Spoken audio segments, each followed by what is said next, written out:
Hello friends, welcome to రాస్లాస్ kitchen. ఈరోజు మనం సింపుల్ అండ్ ఈజీగా బేజా ఫ్రై ఎలా చేయాలో చూద్దామండి. ముందుగా బేజాని ఫస్ట్ వేడి నీళ్ళల్లో వేసి ఇలా శుభ్రంగా కడిగి పెట్టుకోవాలి. ఇప్పుడు ఒక ప్యాన్ పెట్టుకొని అందులో ఆనియన్ వేసి కొద్దిగా ఫ్రై అయ్యే వరకు ఫ్రై చేయాలి.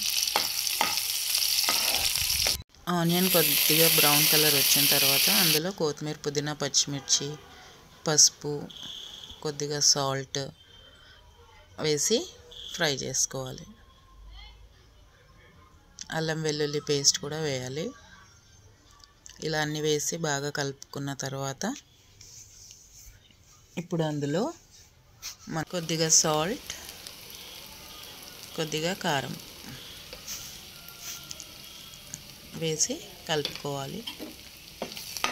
ఇప్పుడు ఇవన్నీ బాగా ఫ్రై అయిన తర్వాత ఇప్పుడు మనం శుభ్రంగా కడిగి పెట్టుకున్న బేజా వేయాలి. వేడి నీళ్ళల్లో వేసుకొని తీస్తే ఎంత నీట్గా అవుతుందో చూడండి. బేజా అయితే చాలా అంటే చాలా బాగుంటుంది ఫ్రెండ్స్. టేస్ట్ అయితే కొంతమందికి నచ్చుతుంది, కొంతమంది తినరు, కానీ ఒకసారి తిని చూడండి. టేస్ట్ అయితే బాగుంటుంది. మా పిల్లలు అయితే ఇష్టంగా తింటారు ఫ్రెండ్స్. ఇది చపాతీతో కానీ ఉట్టిదగే కానీ తినేసేయచ్చు ఈజీగా. ఇలా బాగా కలుపుకొని ఇప్పుడు అందులో కొద్దిగా ధనియాల పొడి, పెప్పర్ పౌడర్, కొద్దిగా గరం మసాలా, అంతే ఫ్రెండ్స్.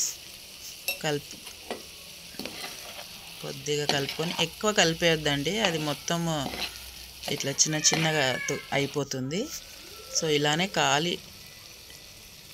మెల్లిగా కలుపుకోవాలి స్పూన్తో. ఫైనల్గా కొత్తిమీర వేస్తే రెడీ బేజా ఫ్రై.